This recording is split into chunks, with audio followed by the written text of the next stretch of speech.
GPU stocks are coming back, Windows 11 boosting your PC's performance, and AMD smartphones are on the horizon. Hey, welcome to a fresh new episode of the TD News Show, and let's start this episode with a good story.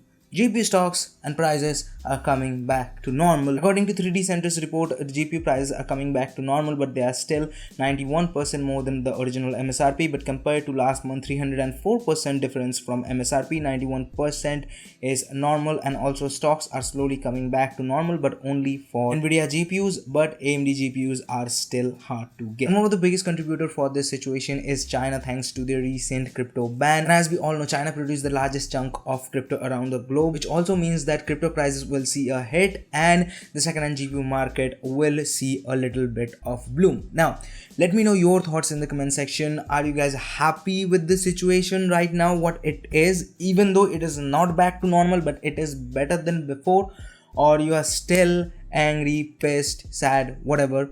Let me know in the comment section. I would love to know your thoughts. Recently, in one of previous episodes of the show, we talked about that Intel is working on a 512 execution unit DG2 GPU, but now a famous leaker named Tom Apisak recently leaked that Intel is also working on a DG2 variant with 448 execution unit besides from 512 EU and 384 U SKUs. And as per him, this SKU will be clocked at 1.8 GHz and the performance will be similar to RTX 37. This is the first time we are hearing about this particular SKU, but again, this is coming from Tom Apisak and he has a really good track record. But for a safety measure, this is a rumor, so take it with a grain of salt, the usual thing. But one thing I have to say, that Intel is really taking their GPU division seriously. But that doesn't mean AMD is holding themselves back. At this is Computex, AMD announced that they will be working with Samsung to bring RDNA 2 graphics architecture to mobile SoCs, and it looks like that we will be getting its first glimpse next month as per ICE Universe. But we still don't know when we will be seeing this SoC on a smartphone, and a good educated guess would be Samsung's next flagship Lion S or Note series phone, which has the Exynos variant. Like, if you don't know, Samsung always ships two variants of every single flagship phone, one for US, which comes with Qualcomm's CPUs or SoCs, and another which they almost sell everywhere with their in-house Exynos CPUs, and AMD RDNA 2 GPU will be Exynos and AMD collaboration. I know this got a little bit confusing, but I hope that you got my point. And also, AMD released their FSR for everybody, and everybody took a look at that, and a lot of people have a lot of opinion. And one of the first is that it doesn't have a lot of games, and there is the future promise. But again, you shouldn't buy a tech which is promising that it will bring something in the near future. But again, this is not something you are buying. This is a free feature that you can opt. Like, you are not opting, developers have to opt for it and they have to develop their games. But my point being that a lot of people giving it a flag. Like, I have seen a lot of people saying a lot of things that this doesn't look anywhere near close to DLSS 2.0. This looks like Vaseline slapped on screen. And yeah, it does. And if you haven't seen my video about this particular topic, well, check it out right here. And also, I will be linking down some review videos of FSRs, so you can check that out right here. But the common thought is that yes, it doesn't look anywhere near close to DLSS 2.0. But guys, FSR's point wasn't to look as good as DLSS 2.0. That's the thing. I don't know why people are not still understanding this, that AMD is not focusing for the 4K players. Their main focus is 1440p. Yes, 1080p needs a lot of work. I'm being 100% true. 1080p needs a lot of work, but out of the gate, 1440p is passable at its best. Okay, but if you have seen the video which I made last week where I talked about that, why I think that FSR is the future, do I still stand on that point?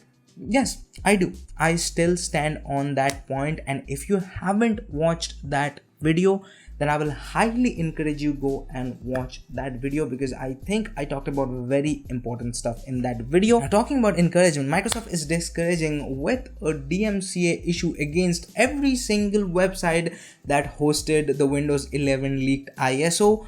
So you cannot find one. So that means you cannot be the early bird of Windows 11, and to be honest, I kind of don't suggest you, because this isn't the official release, so don't do it. But if you want to do it, well, you can dig a little deep, and I'm sure you can find a Windows 11 ISO somewhere in the internet. And at the same time, some tests found that Windows 11 is boosting performance for Intel's hybrid lake-filled CPUs. Now, there is a big reason why Windows 11 is doing that, and I will be talking about that particular thing after Microsoft release Windows 11 officially, which is happening tomorrow. So, wait for a while and hit the like button and get subscribed to watch that video. Now you don't have to wait that long to get all the juicy quick news for today, because this is the time for the quick news, and I'm gonna talk about quick news because this is the time. So let's talk about some quick news. Tesla unveils its new supercomputer to train self-driving AI. NASA struggles to fix Hubble Space Telescope computer glitch. Gigabyte expects Radeon RX 6600 XT to feature 8 GB of VRAM. NVIDIA brings DLSS 2.0 support to Unreal Engine 5, Linux via Proton, and even more titles. Bungie begins selling its official Destiny toasters. Hyundai now owns Boston Dynamics. PayPal raising its merchant fees on some of its transactions. YouTube will bring picture-in-picture mode to iPhones and iPads.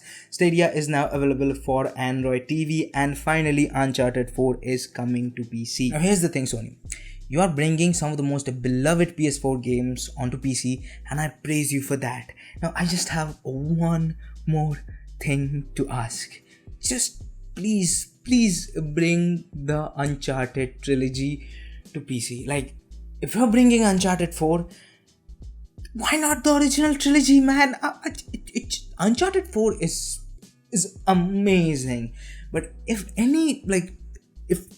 for all those people who haven't experienced the whole Nathan Drake's journey, and if you are just jumping into Uncharted 4, yeah, you can still enjoy. You don't need to know about Nathan Drake's past to enjoy Uncharted 4, because it's a very good standalone game itself with good story and stuff. But again, if you want to experience the whole Nathan Drake's arc, man, you have to play from the first Uncharted 4, Drake's Fortune 2, 3, 4. Then and only then you can truly, appreciate the whole Uncharted series. It's awesome.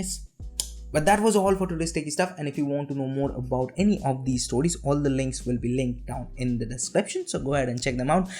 Now let's talk about some of the stuff I like. Borderlands Movie finished its whole filming process.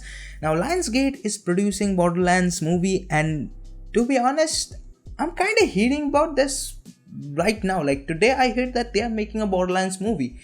And I'm like, really? Like, I know Lionsgate do weird projects, like not weird, but they do kind of crazy stuff. But Borderlands Movie, I don't know who is in it, because to be honest, I'm not that much interested in that. I love the Borderlands games, but Borderlands Movie, it's like, I think at its best it's gonna be medium. Now for the next movie that I'm gonna talk about, I'm very excited, and that is The Green Knight. It's featuring, or the main hero is the Dev Patel, and boy, that guy is seriously talented. Like, most of the people know him from Slumdog Millionaires, but he also have done some great work except Slumdog Millionaire, and he's a very serious and very talented actor, to be honest, Dev Patel.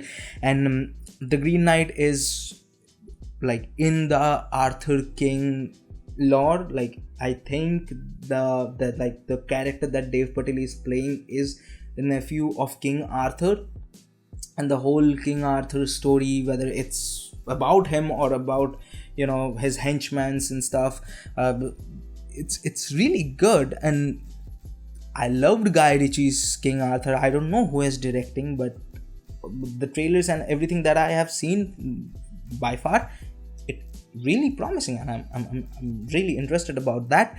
Now for the last bit of news for today, and that is Rick and Morty season 5 is out, and as always most of the reviews are positive. Like, that's like the least you can accept from Rick and Morty, that the reviews are gonna be good, because Rick and Morty is really a great series. Like it hits where it needs to be hurt. It's that good. But you know what isn't good? Well, this episode isn't good anymore, because this episode is ending. This is the end of this episode. So if you liked it, hit the like button. If you don't, leave it a dislike. It will hurt pretty bad. And if you want to watch more videos from us, check out this video right here. And if you want to subscribe, which I will appreciate if you do that, well, do it by here.